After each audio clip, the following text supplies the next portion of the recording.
Hello, welcome back. Hope you're doing well. Part 3, Awareness. These are encounters with the younger generation in mid-Sussex and West London as an outdoor educator circa 2003 to 2018. Today I'm going to read Chapter 11, A Lesson in Death. Being a busy teacher in a secondary school in the heart of Sussex, I wondered if I was mad to be running an after-school club called RSPB Wildlife Explorers. During the day of the club, I had registered that there was a dead female blackbird in the courtyard garden, which was the venue for the yellow pearls, as they were colloquially known, due to the bright fleeces and the free spirits it attracted. With 3 sets of windows around the garden in the middle of the school, 2 corridors and a library, the bird could have smashed into one. I made a mental note to get rid of it. It would have distracted them from the planned activity to clear around the pond, as some sustainable garden furniture was due soon. However, I forgot and should have notified the site manager. Too late, we had started and eventually stumbled across the corpse as we opened up. "There's a dead bird, sir," said Peach with obvious emotional connection that I had underestimated. "Ah, yes," I answered. "I shall deal with this. I was looking for a nearby bush to gently push it under with the outside of my boot."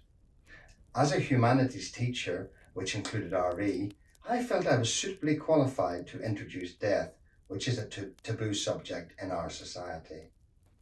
They had obviously not had that lesson yet. Marcel piped up, "We should bury it properly." Susie helpfully replied, "I have an empty shoebox which I will get." Things began spiralling out of control, in a good way, and I went with it as about 5 or 6 of us, after wrapping the shoebox with a specimen inside, walked towards the farm looking for a suitable burial ground. I think Olive asked if birds go to heaven, and I was beginning to feel a bit out of my depth with my vague reply, when we arrived at the orchard and the location was decided near a red Windsor apple tree by consensus. It was like a scene out of Fantastic Mr. Fox, one tall, one small, one large, but none of us mean. I had rapidly dug a hole, a very deep hole, where the remains of the blackbird could rest for eternity. The shoebox was carefully lowered and soil covered it with the help of many little hands. The mood was now sombre, and not a time for mirth, nor, heaven forbid, a snigger from the grown-up. I realised a formal response might be required as it went quiet. I tried to keep up with the moment.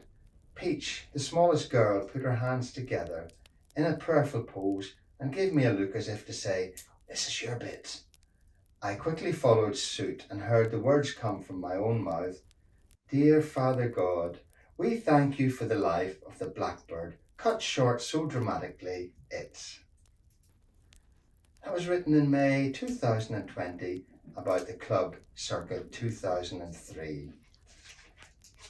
That's all for now. Remember, the more you're out, the more you see. That's all from me for now. Bye.